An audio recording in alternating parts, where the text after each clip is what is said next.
There's a lot of dumbass criminals to talk about, baby. It's the whacked out news. People breaking the law. Fighting in the nude. Drunk people pooping in the street. It's the whacked out news. So many people on meth. Ow! I'd love to see this. They just ran a massive undercover operation in Central Florida that led to the arrest of nearly 50 individuals suspected of targeting children online. They say it's one of the largest stings of its kind aimed at protecting minors from predators. Ooh, Good. We love this. Because let me tell you, all of these body cam searches or bust and arrests they do with all these guys, there is a network going on, and they protect each other on these networks. And they help each other. They do. They tell you the sites to go to. They'll send pictures, and that's why they'll try to bust somebody, just at Walmart and go, where do you get the picture at? We want the bigger dog. Yep. How is this all getting out? We want the network. Because there is a network going on. Here's a bit of the story from NBC6. 48 people are behind bars this morning after a 6-day undercover operation targeting online sexual predators. Authorities in Central Florida managed to arrest these individuals who they say were attempting to contact minors using different online chat and gaming platforms, including Snapchat. They face a variety of charges, including human trafficking and using the internet for sexual conduct with minors. The operation is the largest of its kind within the state. Okay, that's good. Some of the YouTubers that go out and try to get these people through chat rooms, some of them are starting to do it right because they're getting the police involved and the police are helping them. So when they go to confront the guy, the police are there to arrest him right away. Okay. The police kind of know what's going on. It is way smarter than trying to do it rogue on your own. Yeah. This is what the police do. Let them be involved. Let the detectives do their work. Well, they're afraid that there's going to be a loophole. And let's say this guy is a predator scumbag and the YouTubers don't do it the right way and there is a loophole. He gets off. He doesn't get to, and that's what they're afraid of. Right. Well, there was kind of a surprising arrest that happened in Miami. Ryan Thomas Pearl, he's a well-known hairstylist that works with all kinds of stars like Hailey Bieber and Sophie Turner. He got arrested after an undercover investigation revealed disturbing allegations involving a teenage client. Authorities are saying that Pearl sent inappropriate messages and showed up to meet who he believed was a 15-year-old girl. Oh. The police found vapes, personal items, and substances in his car. Now he's facing multiple serious charges and has been ordered to stay away from minors. They always ask them to bring something that shows intent. If the decoy or the real person says, bring me a Baja Blast from Taco Bell, and they have it, like, dude, Okay, we know it is him. talking is one thing, showing up with an item is another, and they usually are cooked depending on the district or precinct or whatever it is. Right.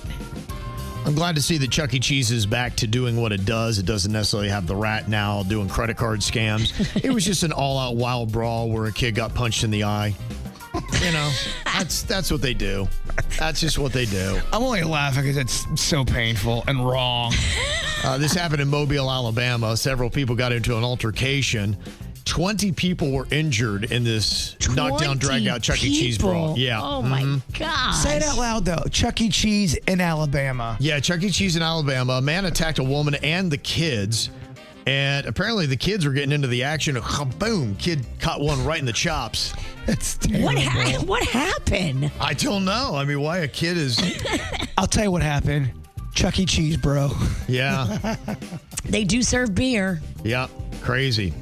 Another scary story, and luckily, again, police on this one. Surveillance video released by police is showing a man that allegedly attempted to abduct a toddler at Fair Oaks Mall in Fairfax County, Virginia on July 18th. Oh, no. They say that the child had wandered from a play area when a man that they named 26-year-old Andres Caceres Haldine picked her up, and you can see the footage that they have inside the mall.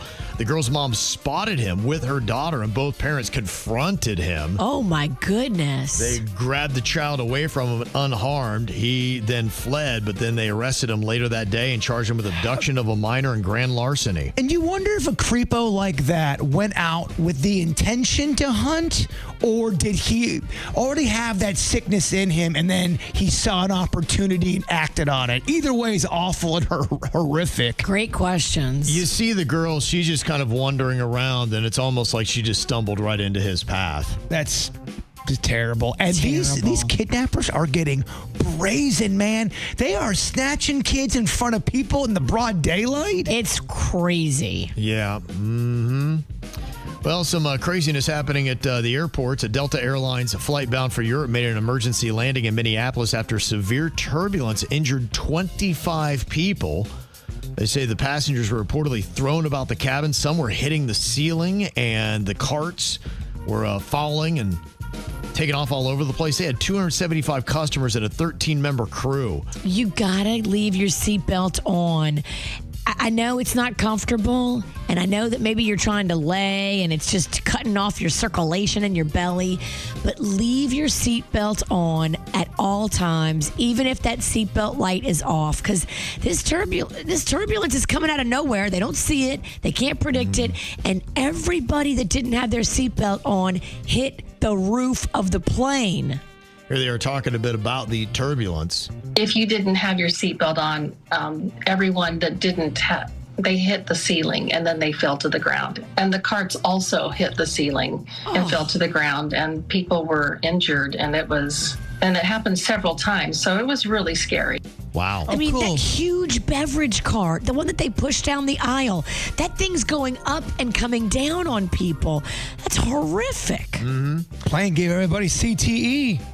Yeah, it could. And another crazy scene at the airport, this one at Buffalo Niagara International. I was just there. I love that airport. Well, 29-year-old Kevin Sinning from Wyoming. Sinning is his last name. Yeah, he might have been up drinking for a flight. I don't know what was going on. It was about 1 a.m. and he saw an unattended golf cart that was there and decided to take it down the terminal's moving walkway. I get it, Sinning. I totally get it. They're not going to like that. I They know, did but not. Sometimes the keys are even in them and nobody's around. It's 1 a.m. Yeah. He was tackled by officers and is now facing grand larceny and criminal mischief charges for his joyride. I say let him go. I say put him in prison for 20 years. Wow, okay. So, quite different verdicts. This is wacky judge. There's a chance for parole. Did you see the video of the amusement park ride in Saudi Arabia that snapped in two? Yes. That was crazy. It's a ride I love, too. I love that ride. You know what? The older I've gotten, the more I'm like, you know what? I'll just watch y'all go up on the roller coaster and have a good time. It's kind of horrifying when you think about it, that these rides can just snap. And you're basically putting your life in the hands of that guy over there smoking with the face cabs. Well, I remember I was at a fair-like event, and nothing felt right. I was on a first date, nothing felt right, and the guy, it was a Ferris wheel, and I was so scared. I'm scared of heights. I would never do that, but I was on a date, so I wanted to impress her and said, Bird, you gotta do it, man. So we get in there, and as soon as the guy slams the bar, he looks at me and goes, you better watch your nuts, and closes the thing on me, and then... Did it hit your nuts? Pretty much. And then 3 minutes later, we were stuck up on the very top for about 45 minutes. I was freaking out. It was awful. And your nuts hurt. Everything hurt. It was terrible. I don't think she liked the way I handled it. I don't think it was really more of a second date. Panic attacks aren't sexy. It was so not sexy. They say at Disney World, the most common injuries are from people simply getting on or off rides. I can see that. That's what I like. Those are the kind of injuries that I can, it's your own fault if you trip getting on or off. The ones that are scary are the ones where the ride snaps in half. Right. That's not going to happen. Well, I guess it could happen, but the chances of it happening are way less at Disney because they actually care. Yeah, I agree. To me, I feel like Disney's safe, right? Safer. Mm-hmm. Well, I thought this was a nice way to get back at somebody. There's a woman in Ohio who had her car repossessed from this dealership. Oh, no. She didn't pay that bill? She did not pay the bill, but she found something up about the dealership. They had a name for the dealership. She went online, realized it wasn't registered, so she bought the name, registered it, and then gave them a cease and desist. They had to change their own name. Amazing. Or pay her to get their name back. Exactly. What do you want to do? What do you want to do? Don't mess with a smart chick who is good on the internet. Yep. Not too shabby.